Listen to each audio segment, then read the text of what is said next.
மக்கள் அனைவருக்கும் வணக்கம். இந்த குழந்தையோட பேரு பிரஜன். இவருடைய வயது 4.5, 4.5 வயசு குழந்தைன்னு வச்சுக்கோங்க. இவன் எல்கேஜி படிக்கிற பையன். இந்த பையன் ஒரு 3 நாட்களுக்கு முன்னாடி இறந்து போயிடுறான். இதுதான் இன்னைக்கு வீடியோவில் நம்ம ஒரு முக்கியமான விஷயமா எடுத்து பேச போகிறோம்.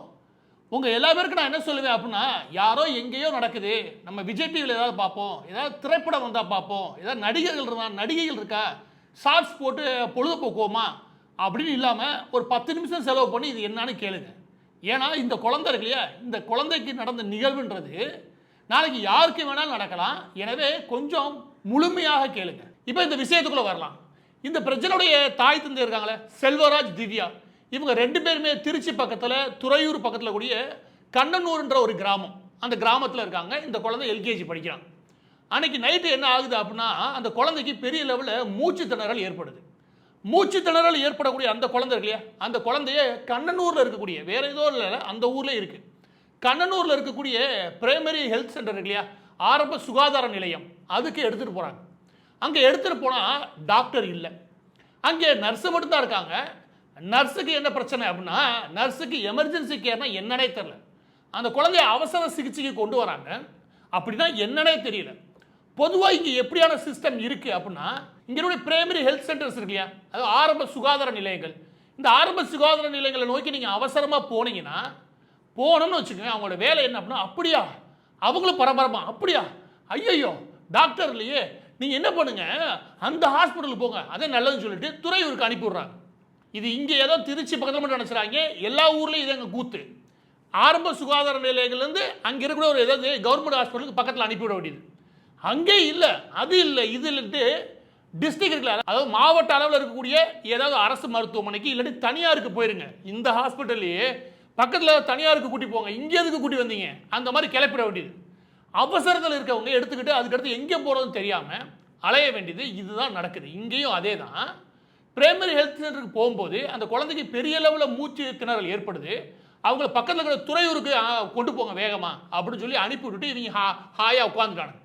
முதலாவது கேள்வி, அங்கே இருக்க வேண்டிய டாக்டர் எங்கே? சுமார் 28 கிராமங்கள், சுற்றி இருக்கக்கூடிய 28லேருந்து 30 கிராமங்கள் எதை நாடி இருக்காங்க அப்படின்னா இந்த பிரைமரி ஹெல்த் சென்டரை. இது என்னப்பா ஒரு சாதாரண பிரச்சனையா அப்படின்னா, நீங்கள் கொஞ்சம் கவனிங்க, இதோடைய எவ்வளோ பெரிய பூதாகரமான விஷயம்.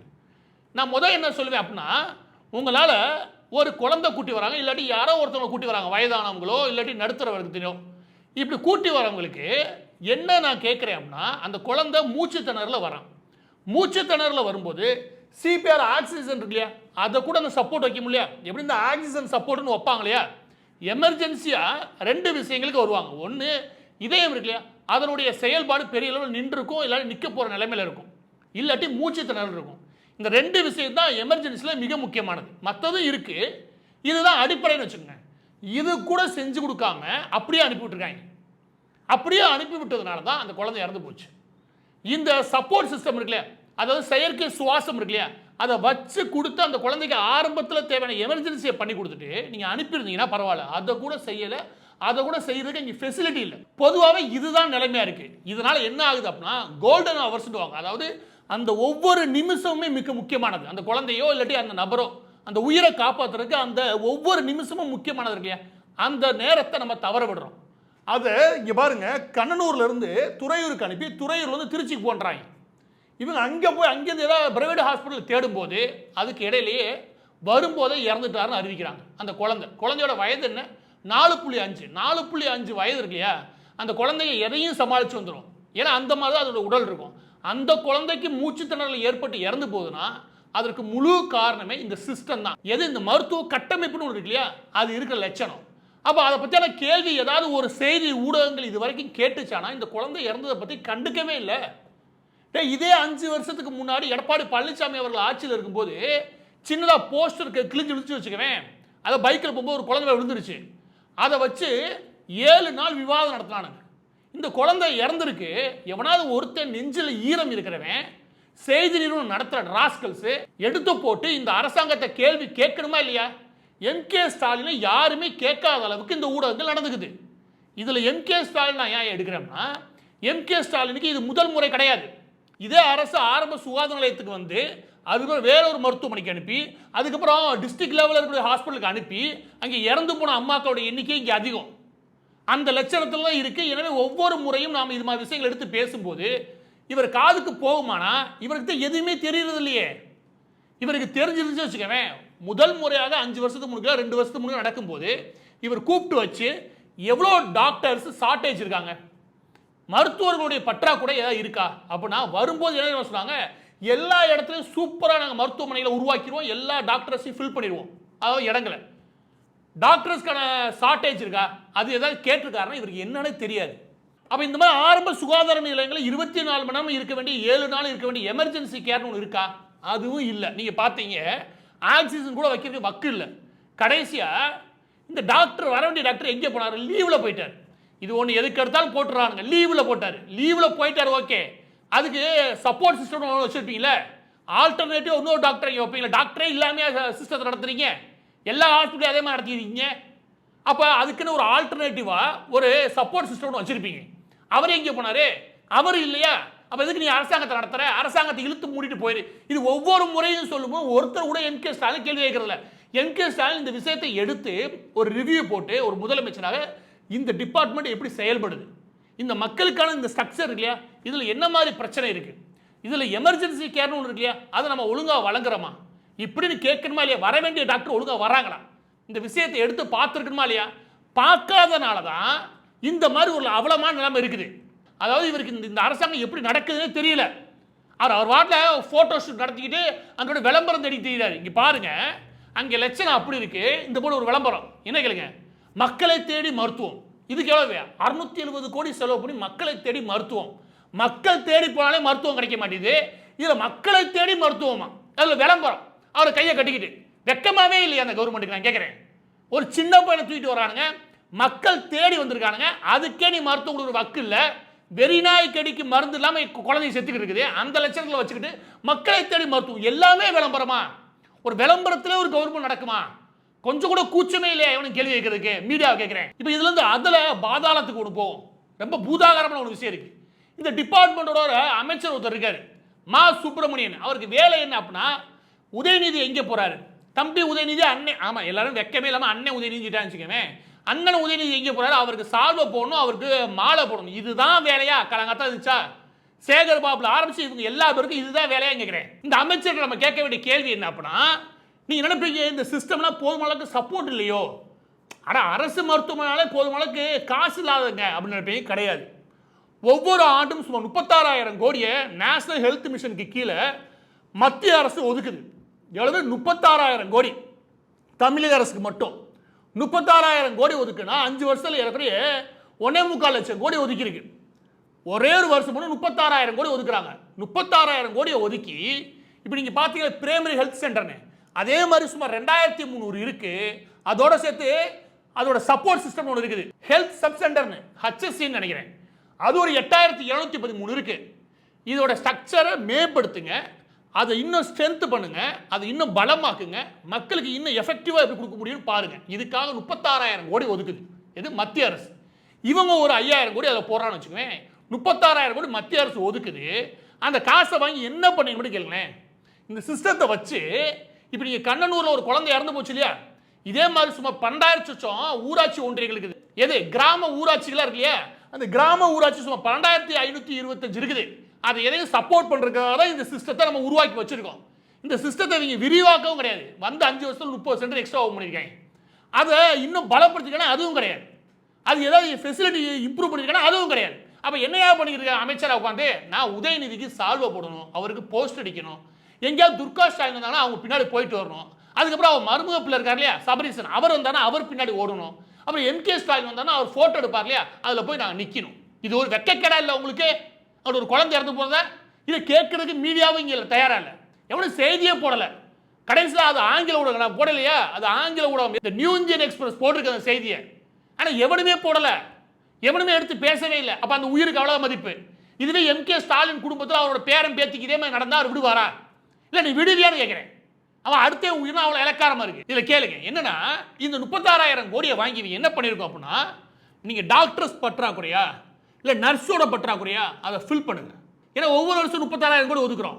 அதுக்கப்புறம் ஆப்ரேஷனல் ஃபண்ட் ஒன்று இருக்குது, மாத்திரை வாங்குறது, அதுக்கு தேவையான எக்யூப்மெண்ட் வாங்குறது, எது எக்ஸ்ரே மிஷின் ஆரம்பிச்சு இந்த மெஷின்ஸ் வாங்குறது, அதுக்கப்புறம் சர்ஜிக்கல் இருக்குல்ல, அதாவது ஆப்ரேஷன் செய்யறதுக்கு அதுக்கு தேவையான உபகரணங்கள் வாங்குறது. இந்த 3 தாங்க செலவு.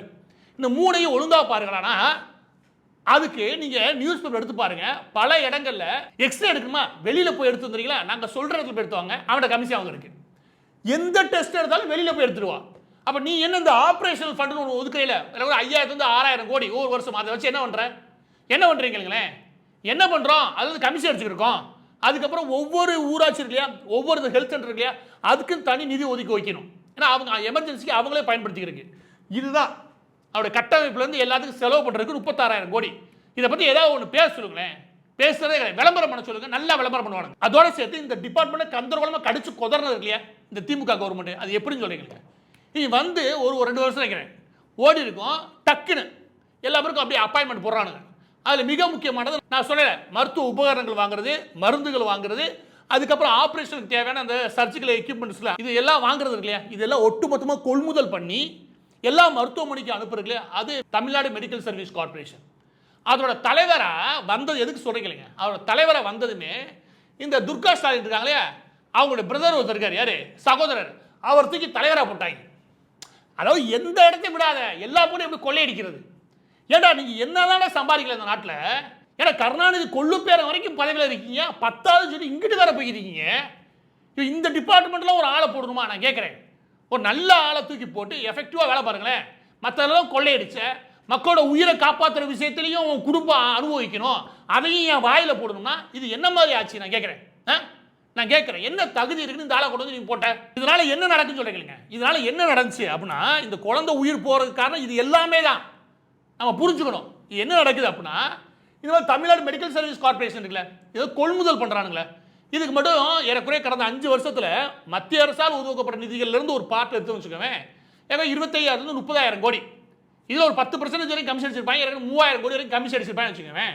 இந்த கமிஷன் அடிக்கிற புழப்பில் தான் இருக்கிறது. எந்த நிறுவனத்துக்கு ஒதுக்குறது, எந்தெந்த நிறுவனத்துக்கு மாத்திரை, அவன் மாத்திரையை காலாவதியை மாத்திரை வச்சுக்கல, அதையும் கொள்முதல் பண்ணுவாங்க. அவனுக்கு விற்க முடியல வெளியில், அப்போ கவர்மெண்ட் ஹாஸ்பிட்டல் விற்றுட்டு போக வேண்டியதானே, அவனுக்கு நஷ்டமாகாமல் இருக்கிறதுக்கு இவங்க பார்க்குறது. அதில் அந்த மாத்திரையோட விலை இருக்கு இல்லையா, அது விலையை அதிகமாக வச்சு டெண்டர் கொடுக்குறது, அந்த டெண்டரில் வாயில் வாங்கி போடுறது, இது ஒரு பக்கெட்டு. நான் சொல்ல அரசு ஒதுக்குறது. இதை தவிர இந்த டெண்டர் இருக்கு இல்லையா, இதுலேயே இவங்க 10,000 கோடி மேலே சம்பாதிச்சிருப்பாங்க. இவங்க வாங்கி வைக்கிற உபகரணங்கள் இருக்குல்ல, இதுலேயும் டெண்டர்லாம் யாருப்பா, முன்கூட்டியே நீங்கள் சொல்லிக்கல, முன்கூட்டியே முடிவு பண்ணி அதில் எப்படி காசு சம்பாதிக்கிறது. இதில் ஆர்வம் இருந்துச்சுன்னா எப்படி அங்கே இருக்கும் ஆக்சிஜன் சப்போர்ட்டு. நான் கேட்குறேன், நீ இந்த மாதிரி கொள்ளையடிக்கிறதுனால தான், கொடுக்கக்கூடிய நிதியை வாயில் போகிறதுல ஆர்வம் காட்டுறதுனால தான் அந்த ஊராட்சி ஒன்றியத்தில் இருக்க வேண்டிய அந்த பிரைமரி ஹெல்த் சென்டரில் இருக்க வேண்டிய எமர்ஜென்சி சிஸ்டமே இல்லை. அது எல்லாம் எடுத்து குடிச்சோடு ஆக்கியிருக்கேன். காரணம், நீ 2000-3000 ஹாஸ்பிட்டலுக்கு வாங்குறத வெறும் 1500 வாங்கி கணக்கு எழுதுறது, அந்த 1500 சிஸ்டமா அதுவும் பாலாவதியாக வாங்கி, அதுவும் வாங்கின ஒரு 3 வருஷம் 4 வருஷத்துக்கு எஃபெக்டிவாக ஒர்க் பண்ணு பார்த்தா 6 மாதத்தில் ரிப்பேர் ஆகி ஒரு ஓரத்தை தூக்கி போக வேண்டியது. இதில் ஆரம்பித்து குளுக்கோஸ் இல்லை, இதோட கேவலம் இதாக இருக்கா, இது கொஞ்ச நாளைக்கு உங்களுக்கு போட்டேன், குளுக்கோஸ் இல்லை அவங்கள ஏற்பாடு பண்ணி பிடிக்கணும்னு இந்த ஜீவோ போட்டானுங்க இந்த கவர்மெண்ட். குளுக்கோஸ் என்னையா போகிறோம், குளுக்கோஸ் இல்லை, கவர்மெண்ட் ஹாஸ்பிட்டல் போய் குளுக்கோஸ் வாங்கிட்டு வாங்கன்றாங்க, வெளியே போய் வாங்கிட்டு வராங்க. அப்போ நீங்கள் என்னதான்டா பண்ணுறீங்க, இந்த காசெல்லாம் வாங்கி என்னதான் பண்ணுறீங்க. இப்போ இந்த இடத்துல அழுத்தமாக இன்னொன்று சொல்கிறீங்க இல்லைங்க, இது மத்திய அரசால் ஒதுக்கக்கூடிய நிதி மட்டும் தான், இது மட்டும் ஒதுக்குறது இல்லை. இது வந்து கொள்ளையடிச்சால ஒரு 10 லட்சம் கோடி அதே கணக்கில் தான். என்ன கேளுங்க, உலகம் முழுவதும் இருக்கக்கூடிய இந்த எய்ட்ஸ் ஒழிப்பு, இல்லாட்டி குழந்தைகளுக்கு இந்த போலியோ இருக்கு இல்லையா அது தடுப்பு, இல்லாட்டி ஏதாவது ஒரு முக்கியமான நோய் பரவாமல் இருக்குல்ல இதுக்கு ஸ்பெஷலாக கேரு, இதெல்லாம் எடுத்து வேர்ல்டு ஹெல்த் ஆர்கனைசேஷன் இருக்குல்ல, இது மாதிரி ஆர்கனைசேஷன் என்ன பண்ணுவாங்கன்னா, உலக சுகாதார மையம், அவங்க என்ன பண்ணுவாங்கன்னா, அவங்க அது நிதியை ரொம்ப கம்மியான இன்ட்ரெஸ்ட்டில் இல்லாட்டி ஃப்ரீயாகவே கொடுப்பாங்க. அதை வாங்கி இந்த ஸ்டேட் கவர்மெண்ட் ரன் பண்ணணும். பொதுவாக என்ன இருக்கும் அப்படின்னா, நோய்கள் பரவாமல் இருக்கிறதுக்கு இந்த கொசு ஒழிப்பு இருக்குல்ல, இதுலேருந்து ஆரம்பித்து இது ஃபுல்லாக செய்யுங்கன்னு கொடுப்பானுங்க, அதை வாங்கிடுவாங்க. அதுக்கப்புறம் தாய் சேய் இருக்கு இல்லையா, குழந்தை பெற்றுக்கிறாங்க இல்லையா, இவங்களை பாதுகாப்பாக அதே நேரம் ஹெல்த்தாக அவங்களுக்கு நல்ல உணவு கொடுத்து ஆரோக்கியமான உணவு கொடுத்து கொண்டு வரணும். இவங்க என்ன பண்ணுறாங்க, இவங்க ஹாஸ்பிட்டலுக்கே வராத குழந்தைகள் இருப்பால, யார் இப்போ ஒரு 5 மாதம் 6 மாதம் கர்ப்பமாக இருக்கானா அவங்க பேரில் எழுதி வைக்க வேண்டியது, அவங்க வரவே மாட்டாங்க. இவங்க இதெல்லாம் பயன்படுறாங்கன்னு கணக்கு எழுதி அந்த காசை அடிச்சுட்டு போயிடறாங்க. ஆனால் பாவியில் இந்த காசை அடித்ததே இவங்க ஒரு எனக்கு தெரிஞ்சு சொல்கிறேன், இந்த காசு எடுத்தது 5000 ரூபாய் அடிச்சிருப்பாங்க. அதாவது யார் யாரெல்லாம் குழந்தை பெற்றுக்கிறான்ற டேட்டா வாங்கிக்க வேண்டியது, அதை எழுதிட்டு அதில் என்னென்ன வாங்கணும்னு சொல்லி ஒரு கொள்ளை ஒன்று அடிச்சுருக்காங்க. வெக்கமே இல்லாமல் அடிச்சுக்கிட்டே, இது எல்லா பேருக்குமே தெரியும். பேர் வச்சு கொள்ளை அடிச்சிருக்காங்க. கணக்கு காட்டுறது இந்த மாதம் 25,000 பேருக்கு நம்ம கொடுத்தோம் அப்படி ஒரு டிஸ்ட்ரிக்ட் காட்டுறான்னு வச்சுக்கோங்க. அந்த 25,000 பேர்ல 20,000 பேர் போலி. இதுல ஒரு 5,000 கோடி கொள்ளையடிக்கிறாங்க. அதுக்கடுத்து குழந்தை பிறந்திருக்கு இல்லையா, அதுக்கு ஆரோக்கியமாக ஹெல்த்தா வளர்றதுக்கு அதுக்கு சத்தான விஷயங்கள் கொண்டு போய் சேர்க்கறதுக்கு நியூட்ரிஷன் ப்ரோக்ராம்ஸ் இருக்குன்னு வச்சுக்கோங்க. அந்த ப்ரோக்ராமுக்கு ஒரு காசு ஒதுக்குனா அதையும் வாயில போடுறாங்க. அந்த குழந்தைகளுக்கு போறது இல்லை, இவங்க குழந்தைகளுக்கு போயிருது. இதை தவிர ஸ்பெஷலா ட்ரைனிங் கொடுக்கணும், அது கொடுக்கணும், இது கொடுக்கணும்னு சொல்லிட்டு வேர்ல்டு ஹெல்த் ஆர்கனைசேஷன் கொடுக்கக்கூடிய காசெல்லாம் வாங்கி அதையும் வாயில போடுறானுங்க. அப்ப மத்திய அரசு ஒதுக்குற காசையும் தின்றானுங்க, வேர்ல்டு ஹெல்த் ஆர்கனைசேஷன் போல உலக மையங்கள் இருக்குல்ல அதுட்டு இருந்து வாங்கியும் தின்றானுங்க. இப்ப தின்றதே பொழப்பா இருந்தா பிரஜன் போல 4.5 வயசு குழந்தை இறக்கதான் செய்யும். அதுக்கு காரணம் யார் தெரியுமா? நாம தான், வேற யாரும் கிடையாது. இப்படி ஒரு கேவலம் நடந்துகிட்டு இருக்குது. அந்த கேவலத்தை என்னன்னு கேவலம் சொல்லணும்னு அர்த்தம். அது கேவலம் சொல்லணுமா இல்லையா? ஆட்சியாளர் நடத்துற அப்படி கேட்க தெரியுமா இல்லையா? எவன் செத்தா என்ன, எவன் வீட்டு பிள்ளையும் சாகுது, நம்ம சொகுசா இருப்போம், நம்ம விஜய் டிவியில் ஏதாவது ப்ரோக்ராம் பார்ப்போமா? இப்படி தெரிஞ்சு வச்சுக்கோ, நாளைக்கு நமக்கு நடக்கும்போது எவனும் வரமாட்டேன். எனவே பதிவோட இறுதியாக இது வரைக்கும் நம்ம சுமார் 13 டிபார்ட்மெண்ட் பார்த்துருக்கோம், 5 அமைச்சர்கள் பார்த்துருக்கோம். இது 6வது அமைச்சரை பார்க்குறோம். அவர் தான் மா சுப்பிரமணியன் அவர்கள். இவர் கையில் இருக்கக்கூடிய சுகாதாரத்துறை இருக்கு இல்லையா, இந்த சுகாதாரத்துறை இந்த 5 வருஷத்தில் MK ஸ்டாலின் தலைமையிலான அரசு எவ்வளோ முடியுமோ அவ்வளோ கெடுத்து குட்டிச்சோராக்கி அது எவ்வளோ சாப்பிடணுமோ அதுலேயும் கொள்ளையடிச்சு, அந்த கொள்ளையடிக்கிற புத்தியினால மட்டுமே ஏறக்குறைய 8,000 கோடி வருஷத்துக்கு சம்பாதிச்சிருப்பாங்க வச்சுக்கோங்க இந்த டிபார்ட்மெண்ட்டில். அந்த கொள்ளையடிக்கிற புத்தினால தான் இன்னைக்கு திருச்சி பக்கத்தில் எல்கேஜி படிக்கிற ஒரு 4.5 வயசு குழந்தை பிரஜன் அவன் உயிர்லாம் போயிடுச்சு. அவன் இறந்து போறதுக்கு காரணமே கொள்ளையடிக்கிறாங்க. இதை நீங்க போய் ரோட்ல ஓடி போய் சண்டை போட சொல்லல, இந்த கவர்மெண்ட்டை போய் சட்டையை பிடிக்க சொல்லல. என்னன்னு தெரிஞ்சேன்னா இதை திருத்தணுன்ற அறிவு நமக்கு வரும். இந்த கவர்மெண்ட்லாம் திரும்ப வந்துச்சுன்னு வச்சுக்கவே இருக்கக்கூடிய ஆரம்ப சுகாதாரம் இன்னும் படுத்துரும், எல்லாம் கெட்டு குட்டிச்சுரா ஆக்கிடுவானுங்க. யாரும் கேள்வி கேட்க முடியல, அதுதான் பிரச்சனையே. என் பிரச்சனை என்ன தெரியுமா? ஒரு தவறு நடந்துச்சுன்னா கேள்வி கேட்கணும். மீடியா ஃபுல்லாக கேள்வி கேட்காத அளவுக்கு MK ஸ்டாலினுடைய மருமைங்க யாரு சபரிசன் நல்ல காசு இறக்கிருக்காங்க. எவ்வளவு வாயை துறக்கவே மாட்டான். எந்த அரசாங்கத்தை கேள்வி கேட்க முடியலையோ அந்த அரசாங்கத்தால உங்களுக்கு நல்லதே நடக்காது. அந்த நிலைமையை MK ஸ்டாலின் உருவாக்கி இருக்காரு. அதுக்காகவே இந்த அரசாங்கம் திரும்ப வர்றது உங்க யாருக்குமே நல்லது கிடையாது.